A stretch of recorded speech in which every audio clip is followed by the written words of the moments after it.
Slide दिख रही है ना? हाँ यस। चलिए हम लोग प्रार्थना कर लें। हाँ। नहीं दिख रही है स्लाइड। हाँ। ओम, हाँ चलो ओम करो। सहना सहना सहनौ सह वीर्यं वीर्य करवावहै करवावहै तेजस्वी नावधीतमस्तु मा तेजस्वी नावधि विद्विषावहै। ओम ओम शांति शांति शांति शांति शांति। शांति। चलिए तो ये पहला जो है वो हम लोगों ने एक सेकंड इसमें ऑलरेडी हम लोग कर चुके हैं। इसमें किसी ने कोशिश की वो जो ये जो ये जो इनका जो था वो तरीका, रमणा रमणा महर्षि वाला, हु एम आई, किसी ने हम्म। किया, प्रैक्टिस किया? वो है भाई। नहीं। थोड़ा सा मेडिटेशन के टाइम पे करते हैं, बट वही है कि अभी अभी ग्रिप धीरे धीरे बनेगी। मैं थोड़ा मॉर्निंग हाँ, में क्योंकि योगा, ये थोड़ा एक्चुअली मेडिटेशन में प्रैक्टिस थोड़ा सा पार्ट है। हटता है। ये प्रैक्टिस पार्ट है सर, जितना इसको आप प्रैक्टिस करेंगे उतना फायदा होगा। हाँ करेक्ट तो करेक्ट। धीरे धीरे फायदा जो है वो पता, आपको पता ही नहीं चलेगा कि क्या हो रहा है। हाँ। ओके। तो किसी ने प्रैक्टिस नहीं किया? ओके ठीक है। सिचुएशन को करना चाह रहे थे और उसको लाइव करना चाह रहे थे, और ये वो वजह है जो कि मुझे लगता है कि उनका नाम उसका शुरू में बड़ा साहब अभी बात जो डेवलपमेंट देखे हैं कि अंतर्राष्ट्रीय स्तर पे सबको ये बात समझ में आ रही है कि ये ज्ञान बुझ के टीवी हाँ। दिया की गया टीवी की आवाज आ रही है। भाई है, और उसमें बहुत लोग शामिल रहे हैं एकदम से टोटल सेपरेट। अतुल आ गया, अतुल आ गया। हाँ, अतुल साहब हैं और वो टीवी शायद उनका ऑन है। एनीवे तो अतुल और कौन है? अतुल है। हाँ। अतुल अपने साथ इंटरनेशनल टीवी की न्यूज लेके आया अतुल। हाँ, तो हम लोगों ने पहले पढ़ दिखा था कि मतलब किस तरह मैं से। वैसे भी म्यूट पे हूँ सर। नहीं, मैंने अभी भी म्यूट किया है हमको, नहीं तो तो किस तरह से अगर आप इस आई को ढूंढने जाएं जो कहता है कि मैं हूँ, मतलब जो ही पर्सनालिटी हम एग्जिबिट करते हैं या जो हम आइडेंटिफाई करते हैं कि ये हम हैं, और तो ये आई कौन सा जो है हमारा हिस्सा है, कौन सा हमारा पार्ट है, या कौन सा हमारा एलिमेंट है जो ये क्लेम कर रहा है कि वही आई है। क्योंकि अगर आप देखिएगा तो आई जहाँ से उत्पन्न हो रहा है तो सर्टेनली हाथ से नहीं हो रहा है, पैर से नहीं हो रहा है, और धीरे धीरे अगर आप इसके पीछे जाएं तो पता चलेगा कि फिर माइंड जो है वो इसको डिसोन कर देता है कि नहीं, यहाँ से भी निकल निकल रहा है। और करते करते एक ऐसी स्थिति आती है जहाँ पर कि हम देखते हैं कि ओनली प्योर कॉन्शसनेस रह जाता है। मतलब आपको पूरा अलर्ट होना पड़ता है कि कहाँ से ये आ रही है, और जहाँ आ रही है वहाँ आप चले जाइए, और उसके बाद आप पाएंगे कि वो वहाँ पे नहीं है। So hmm. Finally what you will find कि एक प्योर कॉन्शसनेस सा रहेगा जिसमें कि आपका मतलब you will be aware of everything, लेकिन ये आई जो है वो आपको नहीं दिखेगा। एक मिनट। हाँ, तो अब ये सबसे पहली बात यह है कि ये जो हमारी रियलिटी है वो चूंकि हमारी अपनी है और वही सत्य है, तो फिर इसमें कोर प्रॉब्लम है क्या? तो आपको याद होगा कि हम लोगों ने जब वेदांत पढ़ना शुरू किया था तो हमने बताया था, जब साइंटिफिक हम एनालिसिस कर रहे थे तो हमने ये कहा था कि जो कुछ भी हमें दिख रहा है, जो कुछ भी संसार जिस तरह से भी आज है या पहले था या बाद में कभी होगा, ये वाइब्रेशन ऑफ कॉन्शसनेस के कारण है। और हम ये देखते हैं कि जब स्ट्रिंग थ्योरी जो कि लेटेस्ट थ्योरी है क्वांटम मैकेनिक्स की, पूरे के पूरे इस संसार को किस तरह से डिकोड किया जाए, कैसे ये बना है, तो उसमें जो फाइनल एलिमेंट है वो वाइब्रेटिंग स्ट्रिंग्स हैं।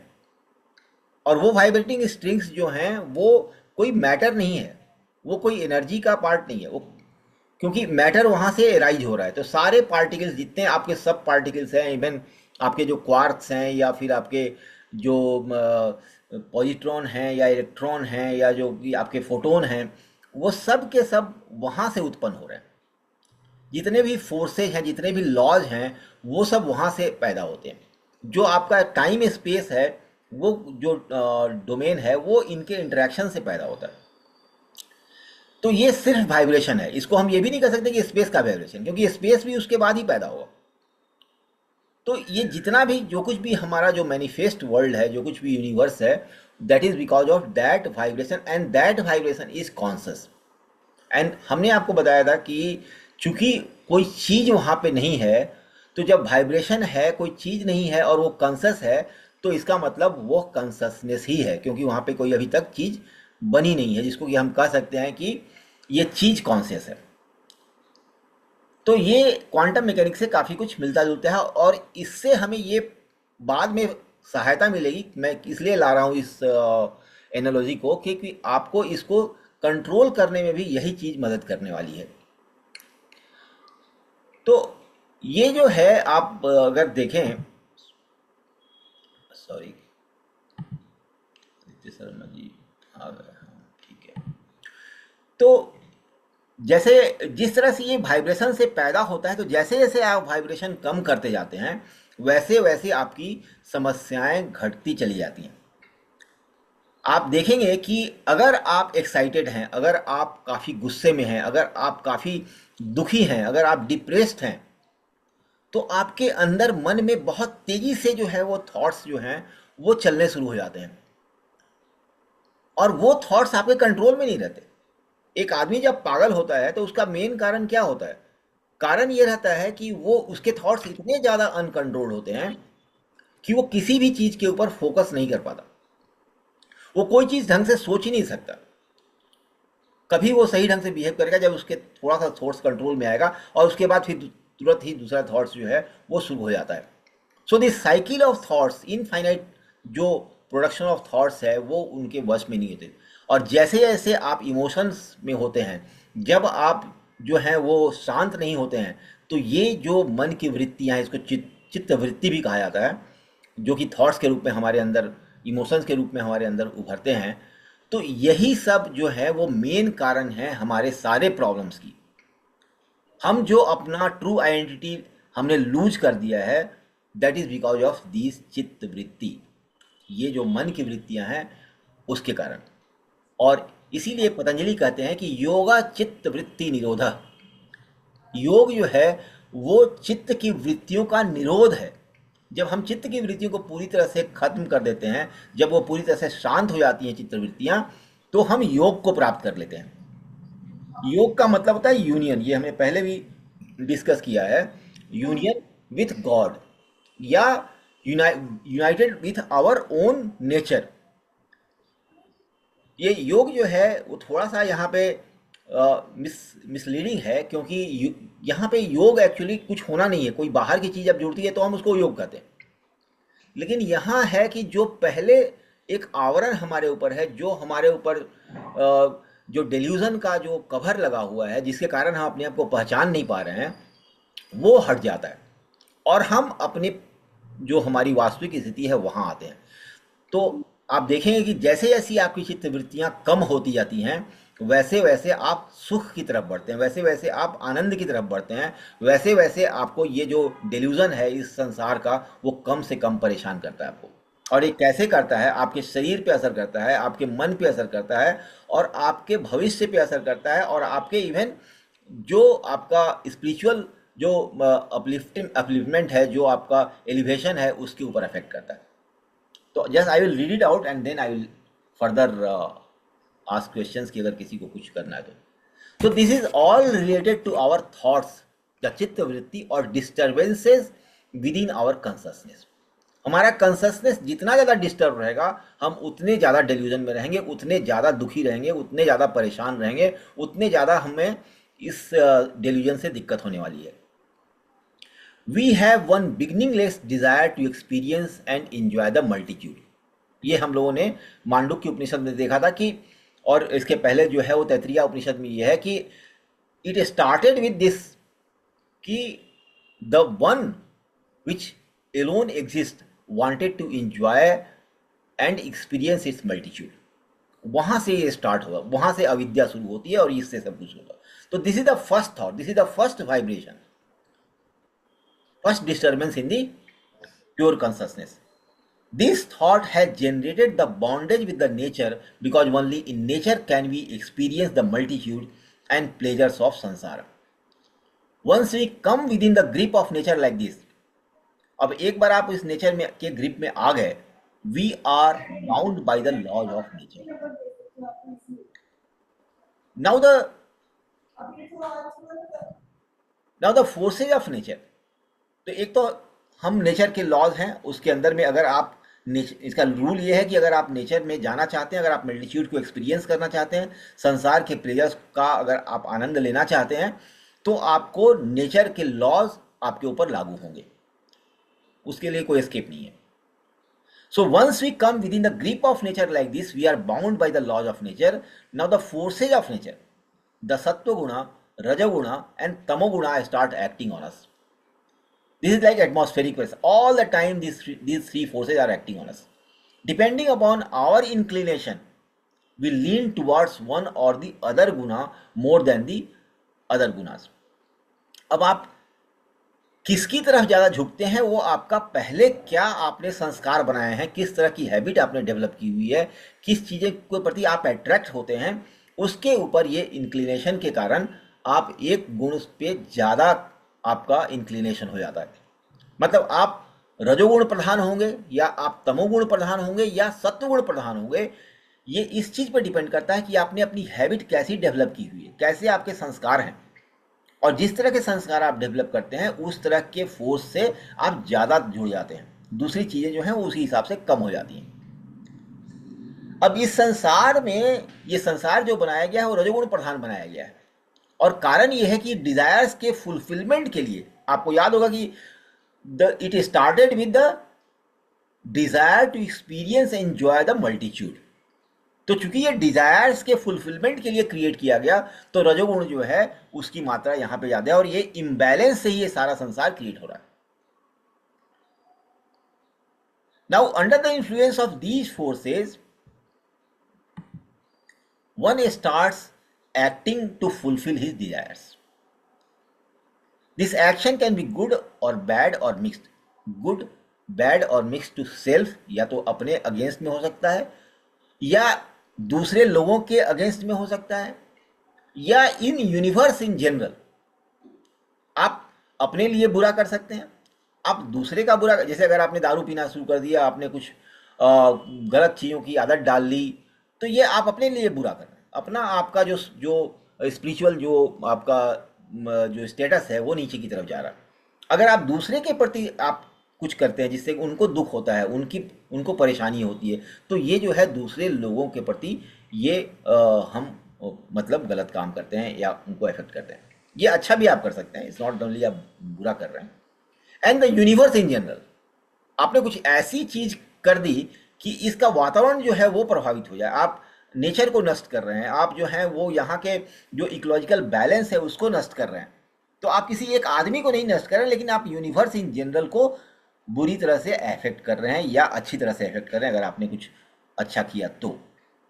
So all these actions and experiences, जो भी हम एक्शन ले रहे हैं, जो भी एक्सपीरियंस है, जो थॉट्स हमारे अंदर एराइज हो रहे हैं ये सब कुछ करने के लिए, ये सब हमारे मन में रिकॉर्ड हो जाते हैं, और हम जितनी बार उसको रिविजिट करते हैं उतना ज़्यादा वो थॉट गहरा होता चला जाता है. It is like you are writing, आप जो हैं वो किसी पत्थर के ऊपर बार बार लिखते हैं, तो क्या होता है कि उसके ऊपर ग्रुप्स पैदा हो जाते हैं.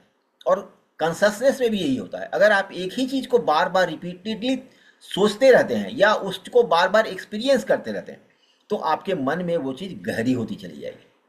जैसे अगर आप गुस्सा करने के आदी हैं, आपको गुस्सा आता है और आप बार बार गुस्सा करते रहते हैं, मतलब आपको छोटी छोटी सी बात पर, तो आप एक गुस्सैल टाइप का आप आदमी बन जाएंगे. आपके नेचर में, आपके कॉन्शसनेस में वो जो आदत है वो एक ग्रुप का रूप धारण कर लेगी. अगर आपको खाने की बड़ी इच्छा है और आप बार बार उस इच्छा की पूर्ति कर रहे हैं, ये टेस्ट कर लें, वो टेस्ट कर लें, ये भी टेस्ट कर लें, तो फिर खाने के प्रति जो आपका हवस है वो एक हार्डेंड थॉट आपके दिमाग में हो जाएगा, and you will have that type of A nature, वो आपका हैबिट बन जाएगा।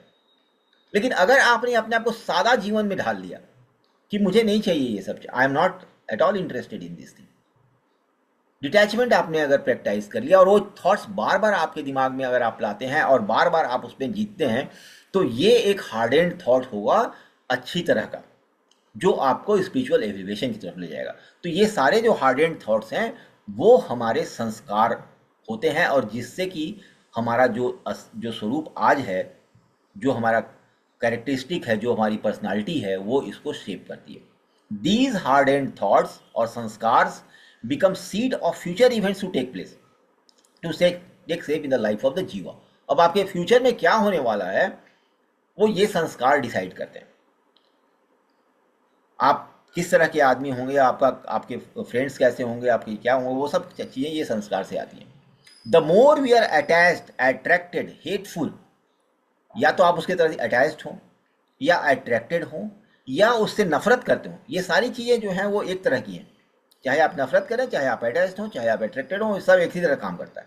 आप उस चीज़ से, उस थॉट से बार बार जुड़ते चले जाते हैं, और वो जो थॉट है वो उतना ही पोटेंट हो जाता है, उतना ही शक्तिशाली हो जाता है, और उतनी ही उसकी वो जो है थॉट हार्डन हो जाता है, और उतना ही पावरफुल हो जाता है। जितना थॉट हार्डन हो जाएगा उतना ज़्यादा पावरफुल होता चला जाएगा। तो आज जो कुछ भी हम हैं, हमारा शरीर ऐसा, जैसे मान लीजिए मैं तो बड़ा दुबला पतला आदमी हूँ, तो ये चाहे मैं कुछ भी खा लूँ तो मुझे बहुत ज़्यादा फर्क नहीं पड़ता।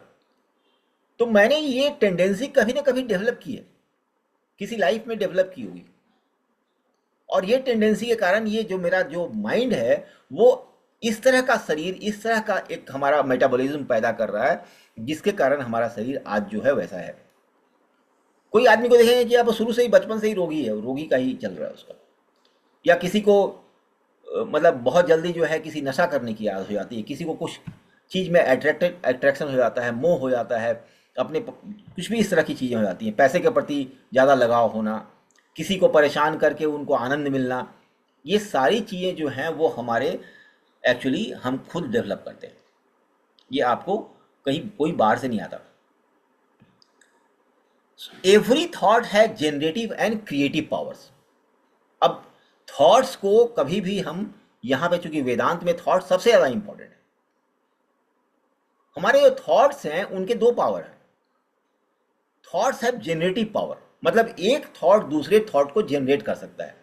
जैसे कि जो थॉट है वो एक छोटा माइंड की तरह मतलब बिहेव करने लगता है, और वो अपने आप ही वहां से नए थॉट्स जो है वो जनरेट करता है। तो every thought has this generative power of creating another thoughts. और थॉट के क्रिएटिव पावर्स भी होते हैं, मतलब आप इस संसार में उन चीज़ों को प्रकट कर सकते हैं जो आपके थॉट्स जो हैं वो चाहते हैं। डिपेंड करता है कि मतलब आप स्पिरिचुअली कितने एडवांस्ड हैं। अगर आप बहुत ज़्यादा एडवांस्ड हैं तो आप कुछ भी जो आपके मन में, जो थॉट आपके मन में आएगा वो चीज़ आप सामने प्रकट कर सकते हैं।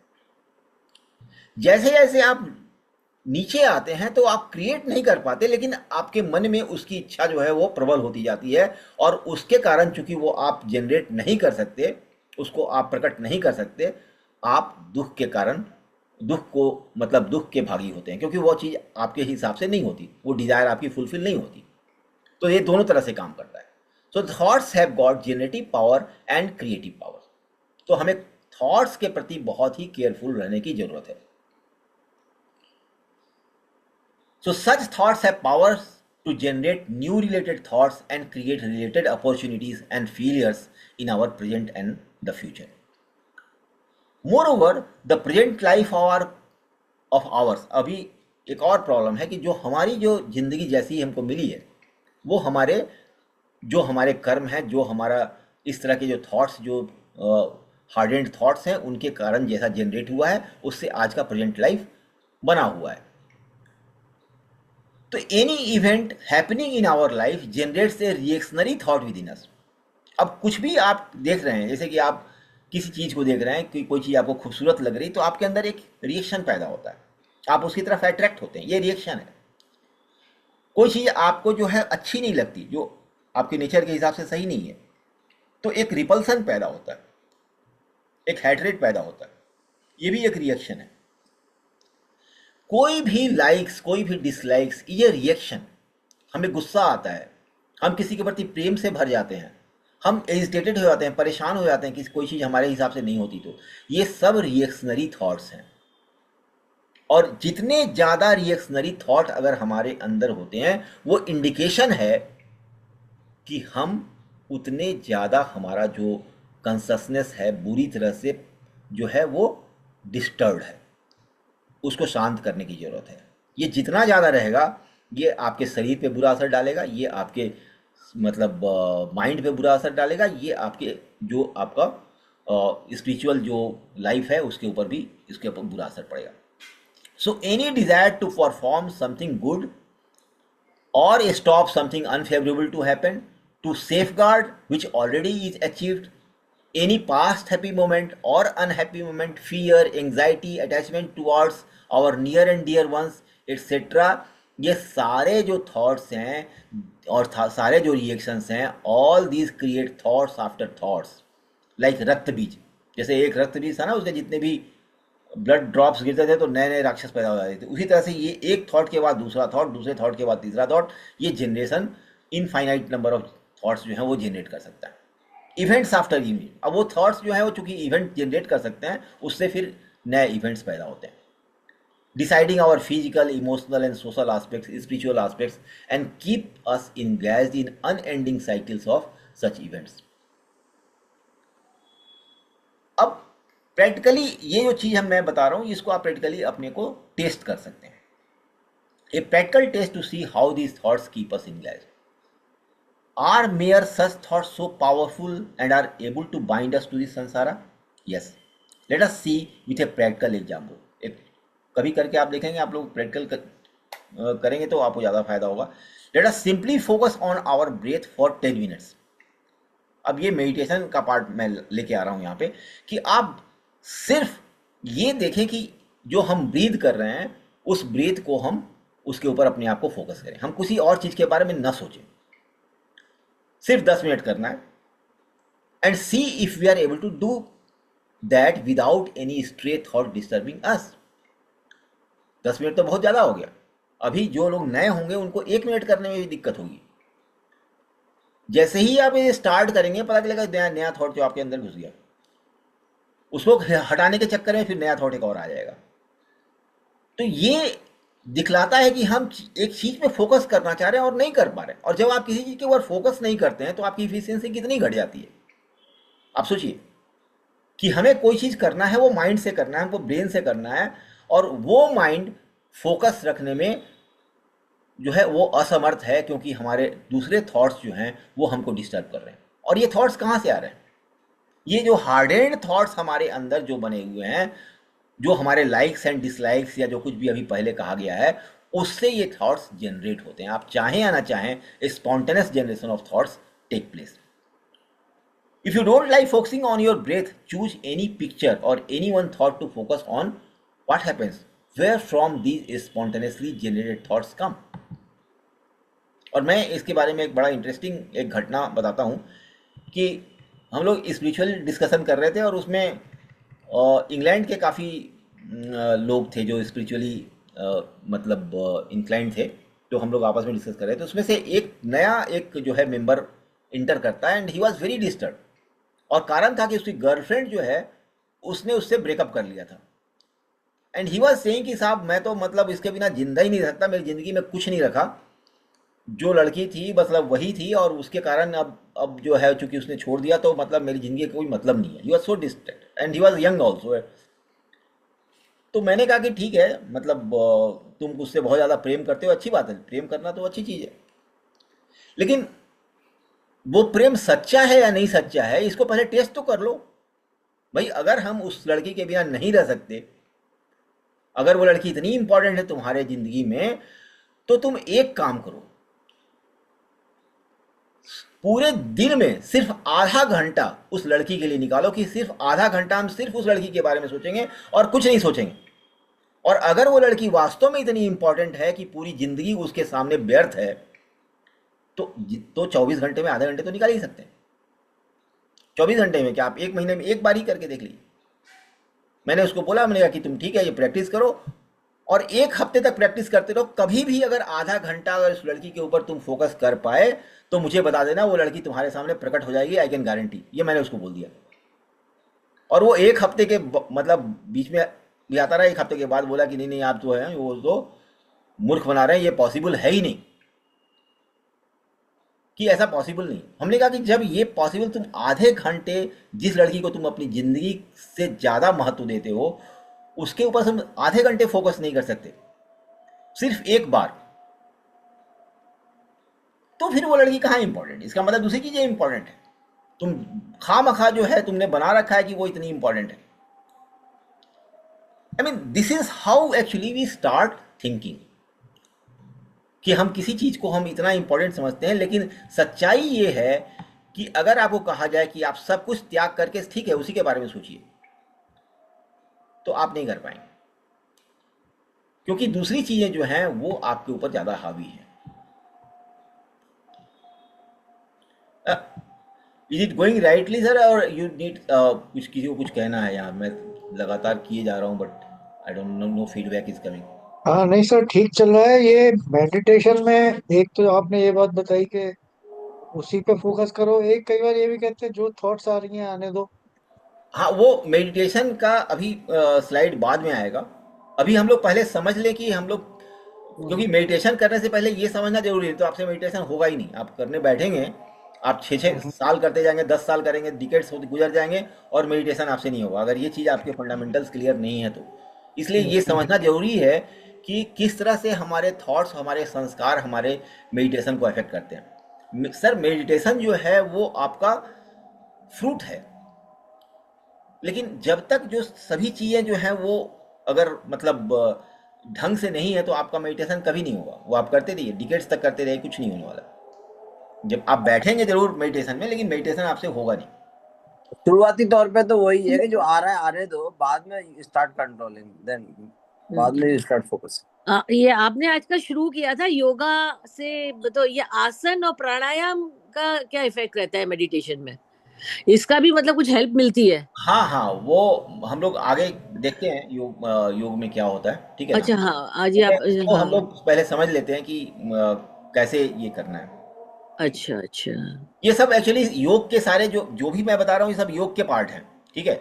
अच्छा। मतलब सिस्टमेटिकली पढ़ना है। अगर आप सीधे मेडिटेशन जाए, मेडिटेशन काफ़ी दूर है। मतलब सबसे पहले आपको जो है वो यहाँ से गुजरना पड़ेगा।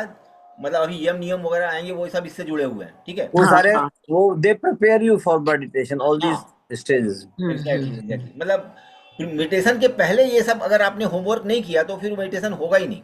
होगा नहीं, यस। मतलब आप एग्जाम देने पहुंच गए और आपकी तैयारी तो है नहीं, आपने पढ़ा लिखा कुछ है नहीं, तो क्या होगा? एग्जाम देने से कोई फायदा नहीं है। तो मतलब आप पहले अंदर से बाहर से प्योरीफाई करने के बाद then you go there, then only go. हाँ, तब वो फायदा होगा, तब आपको बहुत कम समय में काफी ज्यादा ज्यादा फायदा होगा। अदरवाइज पर बिल्कुल प्योरिटी आना अब तो बहुत नहीं नहीं नहीं नहीं इसके लिए आप क्या कहते हैं? नहीं नहीं नहीं नहीं नहीं नहीं नहीं नहीं, ये एक्चुअली दोनों चीजें जो है, एक तो ये अंडरस्टैंडिंग हो गया, ठीक है।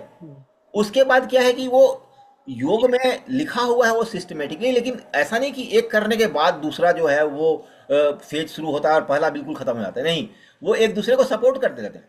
जैसे कि अच्छा। कहा गया है कि भाई आसन आपका सिद्ध हो जाएगा तो आपका मेडिटेशन सही सही हो जाएगा। लेकिन उसका उल्टा भी सही है कि जैसे जैसे मेडिटेशन आपका ठीक होता जाएगा वैसे वैसे आसन भी सही होता जाएगा। अच्छा। ये जो मतलब जो 8 अंग है वो एक दूसरे को, मतलब एटलीस्ट मेडिटेशन तक ये एक दूसरे को सपोर्ट करते रहते हैं। मतलब Okay. एक चीज सिद्ध होगी तो दूसरी चीज भी ठीक आपकी ठीक होती जाएगी। अच्छा, ये नहीं कि जब तक मेरा आसन ठीक नहीं होगा मैं मेडिटेशन शुरू ही नहीं करूंगा, ये ऐसा नहीं है। या जब तक मैं यम आसन नियम बिल्कुल यम नियम में परफेक्ट नहीं हो जाऊं मैं आगे नहीं बढ़ूंगा, नहीं ऐसा नहीं है। यम नियम आप स्टार्ट करें, आप समझ लें कि आपको ये रास्ते पे चलना है। जैसे जैसे आपका मेडिटेशन अच्छा होता चला जाएगा वैसे वैसे यम नियम भी आपका इम्प्रूव होता चला जाएगा। आसन आसन से तो स्थिरता, आपका पोस्चर और स्थिरता लाता है, मतलब आपके विचारों की स्थिरता नहीं आती है नहीं स्थिरता से। नहीं नहीं, नहीं, वो एक्चुअली कंट्रोल। मतलब वो थोड़ा बाद में आएगा। मैं अभी चूंकि हाँ ठीक है, प्रश्न ठीक उठ चुका है तो मैं बता देता हूँ। एक्चुअली आसन का बहुत ज़्यादा महत्व है मेडिटेशन में, क्योंकि स्थिरता बहुत जरूरी है। सबसे पहले हाँ। समझ लीजिए, मतलब जैसे जैसे हमने कहा कि मतलब जो थॉट्स है वो वाइब्रेट करते रहते हैं, तो वो आपके बॉडी में भी झलकता है। आप देखिए कि जो आदमी जितना परेशान होगा उसका बॉडी उतना हिलता रहेगा, ठीक है। और बॉडी हिल रहा है मतलब कि वो मेडिटेशन उससे कभी नहीं होगा। तो इसलिए ऐसा आसन आपको ढूंढना है। अब आसन जो है वो इस तरह से करना है कि आपके बॉडी पे कोई स्ट्रेस ना रहे और आप लंबे समय तक एक ही मुद्रा में आप बिना हिले हुए बैठे रह सकें, ठीक है। तो करेक्ट इसके लिए वो आसन की जरूरत है ताकि आपका पोस्चर सही हो। पहला तो ये है। दूसरा ये है कि हमारे 7 चक्र हैं और वो स्पाइनल, मतलब जो हमारा जो स्पाइन है उसमें वो जो है वो सारे सेंटर हैं, ठीक है ना। इस 5 जो है वो नीचे ही हैं। तो वो एक वर्टिकल स्थिति में होना चाहिए, इरेक्ट में होना चाहिए।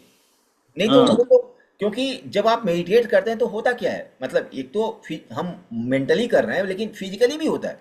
वो जो कंससनेस है वो ट्रेवल करता है आपके मूलाधार चक्र से ऊपर की ओर, ओ ठीक है। वो एक करंट बहता है। तो वो करंट तभी बह सकता है जबकि आपका जितना सीधा होगा उतना आसानी से वो नीचे से ऊपर की ओर बहता है, जिसको मतलब कुंडलिनी से भी कहा गया।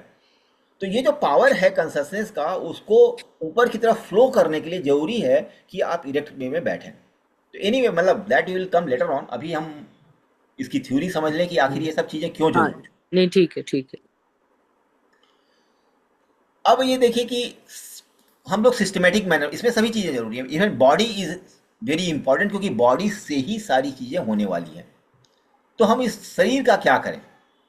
तो वेदांत गुरु कहते हैं कि we must take care of our bodies well.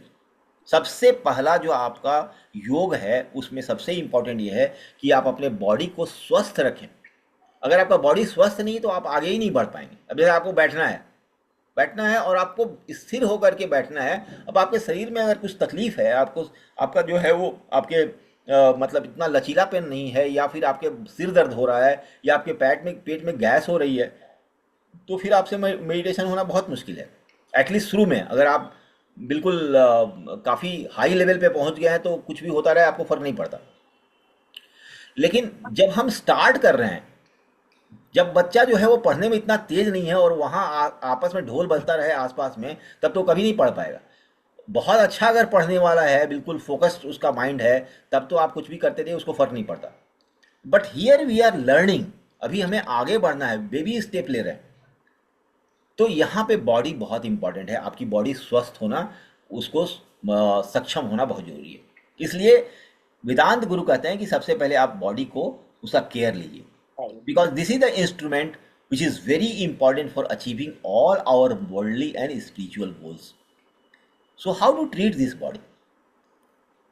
हम लोग की प्रॉब्लम क्या है कि हम बॉडी से अपने आप को आइडेंटिफाई करने लगते हैं कि हम ये हैं, मैं लड़का हूँ, मैं लड़की हूँ, मैं ये हूँ, वो हूँ। वो आप अपने बॉडी से ही आइडेंटिफाई करते हैं। मैं सुंदर हूँ, मैं बदसूरत हूँ, मैं दुबला हूँ, मैं पतला हूँ। आप वो सब नहीं हैं, लेकिन फिर भी ये बॉडी इंपॉर्टेंट है। कैसे देखना चाहिए इसको? तो हमें स्टार्ट करना चाहिए seeing the body as a very obedient and faithful servant. आप खुद से उसको आइडेंटिफाई मत करिए कि मैं बॉडी हूं और मुझे खाने की इच्छा हो रही है। नहीं, आपकी इच्छा नहीं हो रही है।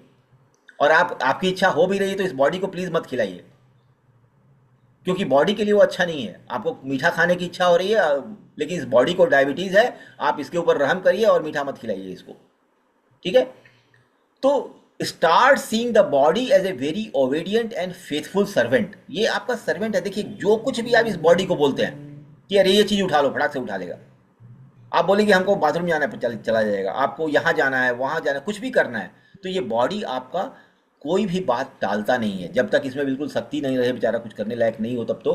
लेकिन अगर इसमें करने की शक्ति है, ये आपकी बात कभी नहीं टालता है। So it is a very obedient and faithful servant which is ready to do anything for you for achieving any worldly or spiritual goals. We should not identify ourselves with it, but we must take care of it. तो ये सब योग में बहुत important है। तो पहला है ईट वाइजली। आप देखिए, योगी लोगों के खाने का बड़ा काफ़ी स्ट्रिक्ट रूल्स है। सुबह में कितने बजे स्टार्ट करना है, क्या खाना है, क्या नहीं खाना है, कब खाना है, कितना खाना है, कब उपवास करना है। तो ये सभी चीज़ें जो हैं वो योग का पार्ट है। So eat wisely, eat healthy, eat neither more nor less, otherwise our most faithful servant engaged in our service would fall sick and would become the cause of our sufferings. More fresh vegetables, fruits. ये सब मैं अपने नहीं बोल रहा हूँ, मतलब ऐसा नहीं कि समझिएगा कि चूंकि मैंने पढ़ा हुआ है अपना, आजकल डाइटिशियन का कोर्स कर रहा हूँ तो मैं उससे बता रहा हूँ, नहीं। ये अगर आप वेदांत गुरु को पढ़ेंगे तो ये सब वहाँ से भी एडवाइस यही मिलती है।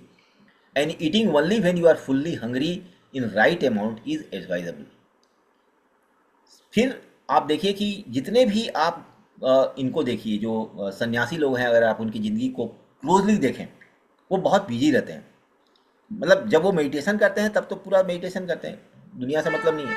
लेकिन जब वो मेडिटेशन नहीं करते हैं और आश्रम के काम में लगे रहते हैं, तो आप देखिए कि वो बिल्कुल मतलब फिजिकल कुछ ना कुछ करते रहेंगे। जो उनका जो भी उनको उनकी उनके ऊपर जो भी जिम्मेदारी दी गई है, वो बड़े प्रेम से करते हैं और बहुत ही मन लगा के करते हैं, पूरे शरीर से लगा के करते हैं।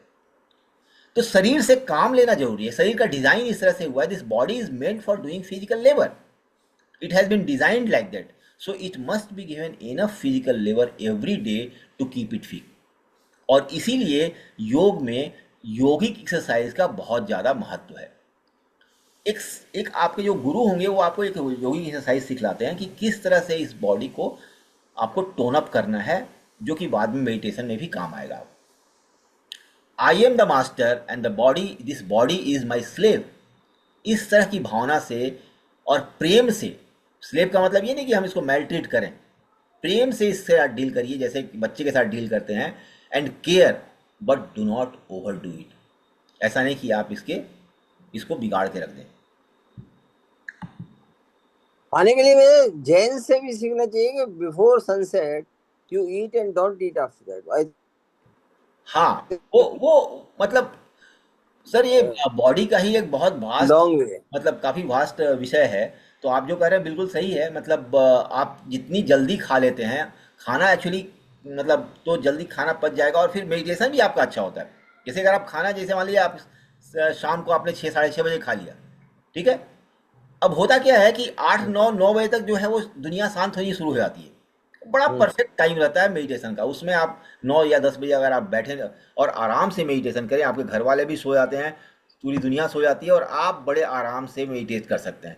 लेकिन अगर आपका पेट तुरंत भरा हो, अभी अभी आपने खाना खाया हो दम भर करके, तो फिर मेडिटेशन आपसे नहीं होगा। फिर आप करके देखिए, फिर आपको नींद आने लगेगी।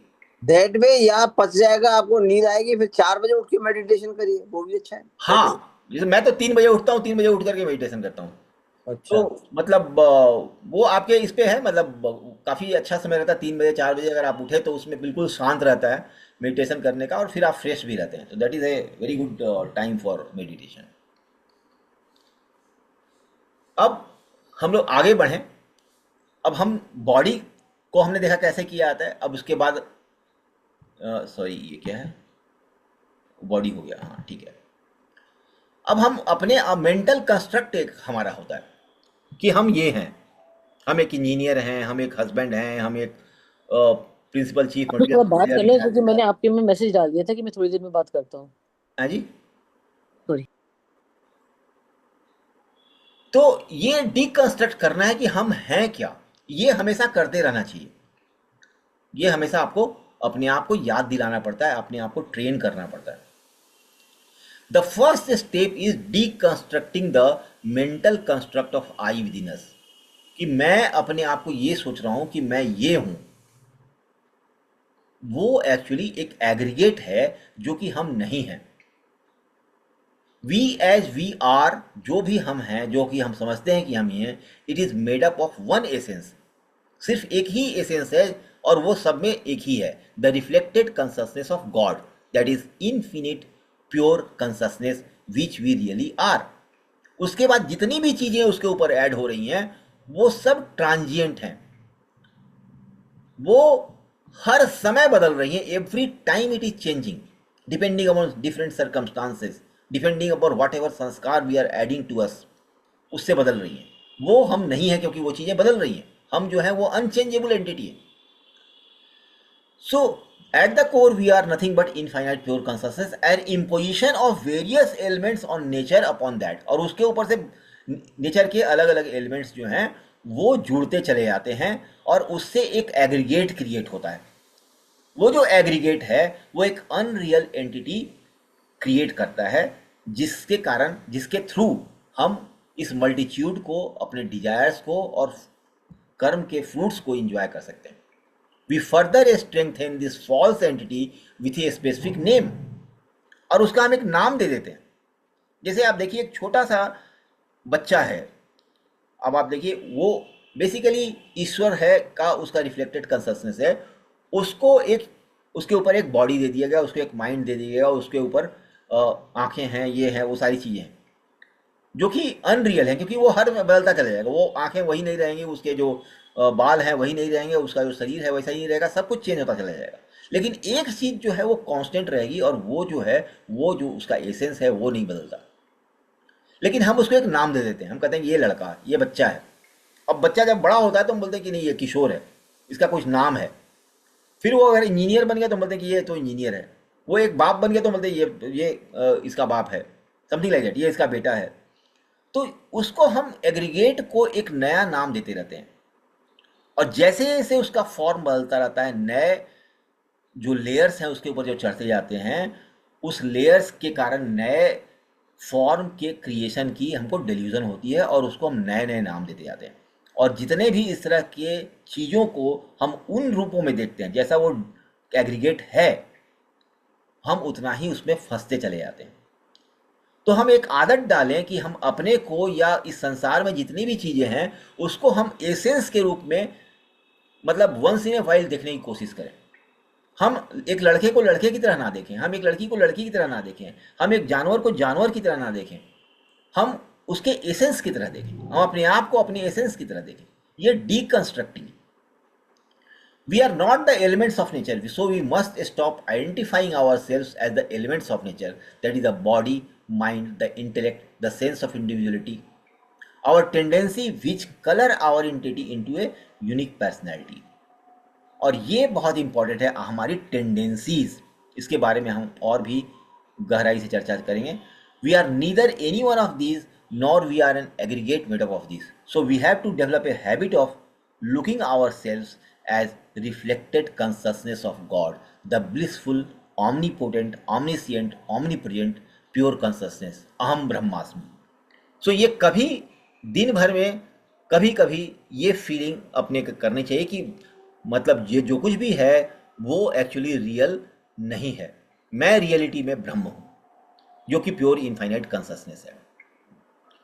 उसी तरह से दूसरे को भी हम जब देखें, दूसरे संसार को देखें, तो उसको भी हम डीकंस्ट्रक्ट करके देखें, और देखें कि आपके थिंकिंग में, आपके उसको देखने में, या उससे जो आप इंटरेक्ट करते हैं उसमें क्या परिवर्तन आता है। उसमें काफ़ी परिवर्तन आपको आने लगेगा।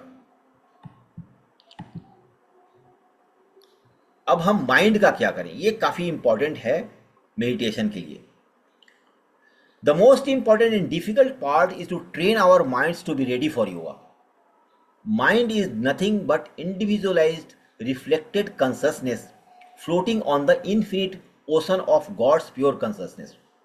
गॉड का जो प्योर कॉन्शसनेस है वो एक इनफाइनाइट ओशन की तरह है, और उसके ऊपर ये सारे इंडिविजुअलाइज रिफ्लेक्टेड कॉन्शसनेस जो हैं वो कैसे हैं, वो छोटे छोटे वेव्स की तरह हैं। उसके ऊपर जो हैं वो वेव्स जो हैं डिस्टर्बेंसेस हैं जो उसके ऊपर एराइज हो रहे हैं।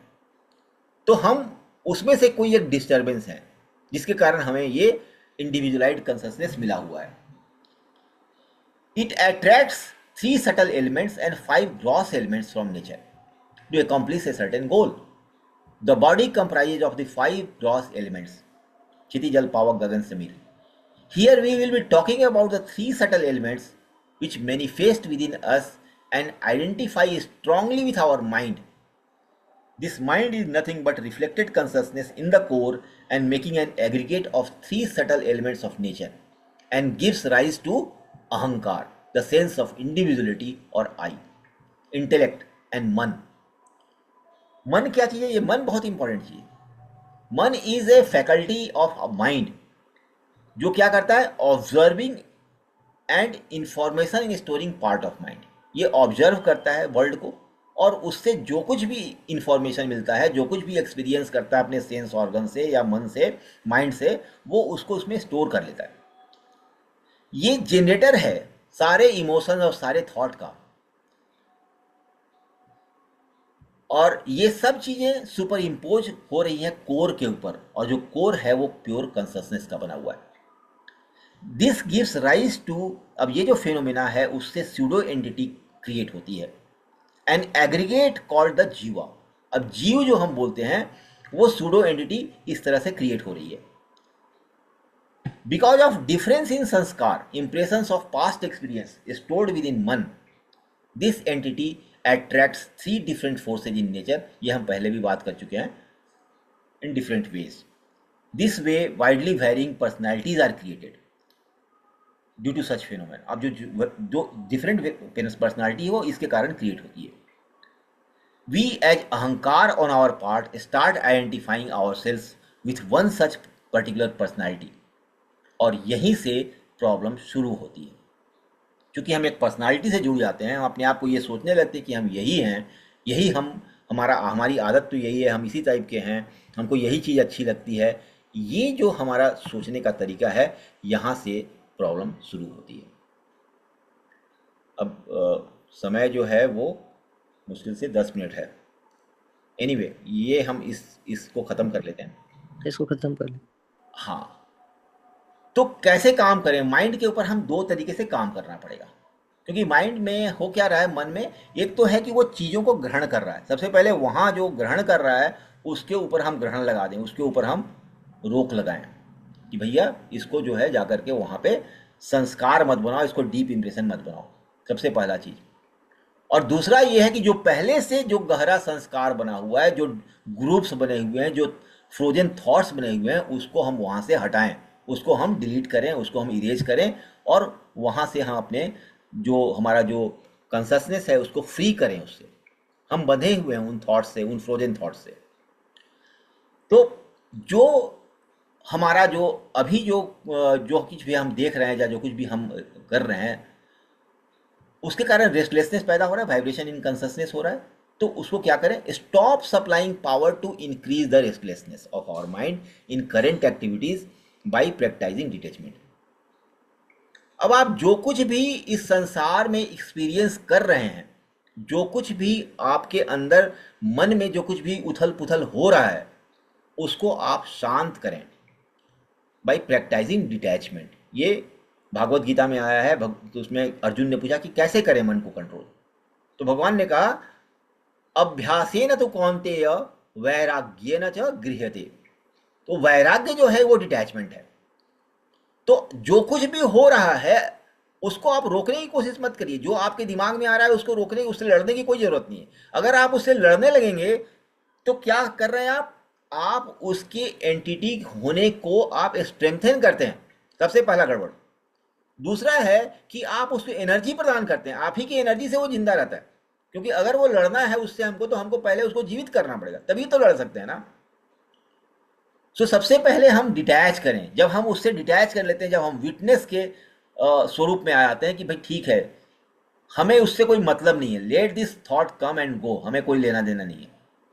जो हमें दिख रहा है संसार में, उस संसार में जो हो रहा है उसको हमको कोई रोकने की जरूरत नहीं है, उससे हमको चिढ़ने की जरूरत नहीं है, उससे हमको खुश होने की जरूरत नहीं है, हमको उससे कोई अटैचमेंट भी ना हो और उससे कोई हैट्रेड भी ना हो, कोई वाइब्रेशन जो है वो उसमें ना हो।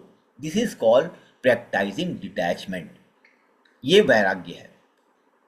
वैराग्य ये नहीं कि हम कमंडल लेकर के जंगल में चले जाएं, वो वैराग्य नहीं है। क्योंकि आप कमंडल तो ले जाएंगे, लेकिन साथ में आपका माइंड जो है, जो कि इस तरह से जो जुड़ा हुआ है, वो साथ में ही जा रहा है, तो कुछ भी उससे फायदा होने वाला नहीं है। So practice detachment. और mind is constantly under attack from the 3 gunas of nature. Out of the 3 the rajas is more powerful in this realm of existence. ये हम पहले ही बता चुके हैं। देन तमस इज नेक्स्ट, और देन इज सत्व। सत्व बहुत ही कम है, तमस उससे ज़्यादा है, और रजस सबसे ज़्यादा है इस संसार में। हमें उल्टा करना है। We have to increase the effect of sattva within us and reduce rajas and tamas. Tamas leads to ignorance and suffering due to ignorance, laziness, delusion, and is increased by our indulging in intoxicating substances हैं, वो अगर हम लेते हैं तो बढ़ जाता है। Habit of indulging in unproductive mindless activities, watching TV, बहुत सारा पॉलिटिकल डिबेट में भाग लेना, ये सब बक बक करते रहना, ये सारी चीज़ें एक्चुअली तामसिक चीज़ें, कुछ उससे निकलता नहीं है। आप एक माइंड को जैसे अफीम चटा रहे हैं, उस से आप कर रहे हैं फालतू की चीज़ें। पार्टी करना, कोई भी चीज़, इसमें जो है वो करना है। And refusing to listen to wise counsel of the people who know and understand, और जो सही आपको राय दे सकते हैं, जो आपके गुरु हैं या जो आपके टीचर हैं, उनकी बात सुनना नहीं है हमें। Rajas becomes strengthen with increase in number of desires. जैसे जैसे आपके डिजायर्स को आप कंट्रोल नहीं करते, आपके डिजायर्स बढ़ते रहते हैं कि हम जब ये मिलेगा तो खुश हो जाएंगे, जब पैसा मिलेगा तो खुश हो जाएंगे, पैसा मिल गया तो बीवी अच्छी मिलेगी तब खुश हो जाएंगे, बीवी मिल गई अच्छी तो अब बेटा मिल जाएगा अच्छा तब खुश हो जाएंगे, उसके बाद बेटा का बेटा अच्छा हो जाएगा तब हम खुश हो जाएंगे, उसकी बहू अच्छी आएगी तब। मतलब खुश नहीं होना है हमें, परेशान रहना है, ये हमने डिसाइड कर लिया है। तो जितना हमारा डिजायर्स बढ़ता चला जाएगा वैसे वैसे हमारा रेस्टलेसनेस भी बढ़ता चला जाएगा। तो intensity, number of desires and intensity to fulfil the desire, ये दोनों डिसाइड करते हैं कि हमारे अंदर कितना ज़्यादा रजस जो है वो बढ़ा हुआ है। जितना ज़्यादा रजस बढ़ेगा उतना ज़्यादा आपका वाइब्रेशन बढ़ेगा, उतना ज़्यादा आपके रेस्टलेसनेस बढ़ेगा। This further leads to unending restlessness in our life and our mind and we keep running for more fulfilment of one after the another desire. अब हम उसी चक्कर में फंसे रहते हैं, एक डिजायर पूरी हो गई फिर दूसरे डिजायर के पीछे पागल रहते हैं। Under the influence of rajas and tamas gunas we make mistakes. अब उसमें अगर आप पढ़ेंगे तो आप गलतियां भी करेंगे, अब गलती करेंगे तो you will accrue bad karma and bad karma will create the cause of our sufferings. तो सबसे पहले हमें करना यह है कि जो हमें अब संस्कार मिले वो संस्कार को तो हम कुछ नहीं कर सकते ना, अभी जो हो रहा है वो होने दे। तो सबसे पहले तो जो कुछ भी हो रहा है, जो कुछ भी हमारे सामने हो रहा है, उससे अपने को डिटैच करें। जब हम डिटैच करेंगे, जब हम विटनेस भाव में हो जाएंगे, तो हम पावर सप्लाई करना उस थॉट को, उस तरह की चीज़ों को बंद कर देंगे। जब पावर सप्लाई उसको नहीं मिलेगा तो फिर वो फ्रोजन नहीं हो पाएगा, वो हमारे ऊपर ज़्यादा गहरा असर नहीं दे पाएगा। तो पहला चीज़ जो है वो डिटैचमेंट बहुत ज़रूरी है। उसके बाद क्या करना है, तो ये हो गया वैराग्य न गृहते, और फिर है अभ्यास। अभ्यास क्या करना है, अभ्यास ये करना है, erase the frozen thoughts which make our habits and manifest as a particular personality we have, working on our past impressions which make our habits and tenderness। अब जो करंट में हो रहा है वो हम इस तरह से कर सकते हैं, लेकिन उनका क्या करें जो हमारे फ्रोजन थॉट्स हैं, जो हमने पता नहीं कितने मतलब बहुत सारे जो हमारे जन्म है वहाँ से वो सारे संस्कार चले आ रहे हैं, एक खास तरह का हैबिट हो चुका है हमारे अंदर, वो हमें प्रोपेल करता है, वो हमें एक्चुअली उसकी तरफ जाने के लिए फोर्स करता है, और हमारे कंट्रोल में चीज़ें नहीं होती। उसको कैसे हम कंट्रोल करेंगे, तो इसके बारे में अब समय हो चुका है, इसके बारे में हम अगले सेशन में देखते हैं। हम लोग थोड़ा स्लो चले, मैं मतलब पता नहीं किस स्पीड से जा रहा हूँ, आप लोगों को कैसा लग रहा है, बट इसमें आपने जो बीच में बताया था कि उसका ऑब्जर्वेशन का, कि उसको बिना किसी उसके हम ऑब्जर्व करें, जो चीज है उसको वैसे ही देखें। हाँ, उसका मतलब ये है कि जैसे कोई भी पर्सन है तो उसको वो किस तरह से प्रैक्टिकल में आ सकता है। उसका ये है जैसे कि आपको वो बहुत ज़्यादा ज़रूरी होता है। देखिए, क्योंकि हमारे जो टेंडेंसीज हैं वो बनी हुई हैं, ठीक है ना, ना हम उसको उसी रूप में उसी नाम से देखेंगे। जैसे नहीं, कोई जैसे मान लीजिए हम आपको बताते हैं, जैसे कि मान लीजिए कि हमारा कोई वीकनेस है, हमें किसी चीज़ से चिढ़ हो रही है, जैसे मान लीजिए कि कोई मुसलमान देखा और हमारे चिढ़ होने लगे, अरे क्या यार ये आदमी तो बहुत ही बेकार है, समथिंग लाइक दैट, ठीक है। या कोई आपको गंदा सा आदमी दिख रहा है, या कोई आदमी बहुत सुंदर दिख रहा है, अरे कितना खूबसूरत है यार, उसके पीछे हम पागल हुए जा रहे हैं, या कुछ भी हो, मतलब या आपका बेटा जो आपको दिख रहा है कि इतना प्यारा मेरा बच्चा है, उसके लिए मैं कुछ भी कर सकता हूँ या कर सकती हूँ, ये जो चीज़ें हैं, या पैसा आपको अट्रैक्ट कर रहा है, अगर आपने आपको छोड़ दिया तो क्या होगा, वो मोह जो है, वो जो आपका जो अट्रैक्शन है, जो आपका रिपल्सन है, जो कुछ भी है, हैट्रेड है, वो फिर आपके साइके को अफेक्ट करता है, और फिर आपको जो है वो बांधता है उससे, इट अटैचेज यू, उसको फोर्स करता है। अगर हम उसको डीकंस्ट्रक्ट करें कि नहीं नहीं, ये तो वो जो चीज़ दिख रही है वो है ही नहीं, वो ट्रांजिएंट है, वो बिल्कुल टेम्पररी है, इसका स्वरूप अंदर में कुछ और ही है। जो चीज़ हमें अट्रैक्ट कर रहा है, या जो कुछ भी रिपल्स कर रहा है, उसको भी हम उस रूप में देखें कि इसे क्या रिपल्स कर रहा है, ये तो अंदर में तो ईश्वर ही है। कि जैसे अगर हम देखते ही चिढ़ होती है कि अरे यार ये आदमी के साथ तो हम रह ही नहीं सकते, तो वो हम उसको उस तरह से ना देखें, हम देखें कि अरे ये तो ईश्वर ही है जो मैनिफेस्ट कर रहा है और किसी कारण से हमारी जिंदगी में आया हुआ है, कोई उसका रोल है, वो रोल अपना रोल प्ले कर रहा है, हम क्यों परेशान हो। जब तक हम अपने आप को अलाउ नहीं करेंगे परेशान होने के लिए, कोई आदमी हमें परेशान कैसे कर सकता है। जब तक कि कोई चीज अट्रैक्ट कर रही है और हम अट्रैक्ट होने के लिए अपने आप को छोड़ ना दें, तब तक कोई चीज के अट्रैक्शन का कोई असर हमारे ऊपर नहीं पड़ने वाला। ठीक है ना। तो जब आप इस तरह से आप, जब वो स्थिति आती है जब आपके अंदर इमोशंस इस तरह के हावी होने लगते हैं, जब कंट्रोल से बाहर होते हैं, उस समय आपको चीज़ों को उस समय डीकंस्ट्रक्ट करना बहुत जरूरी है, और अपने आप को भी डीकंस्ट्रक्ट करना कि मुझे क्या फर्क पड़ता है। ये तो जब तक शरीर है तभी तक ये सारी चीजें हैं, उसके बाद तो मतलब मैं तो फ्री ही हूँ।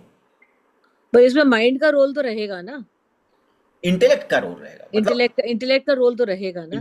इंटेलेक्ट का ही रोल रहेगा। एक्चुअली इंटेलेक्ट जो है वो आपके आत्मा के काफी नजदीक है, मतलब जो आपका रियल स्वरूप है उससे बहुत नजदीक है।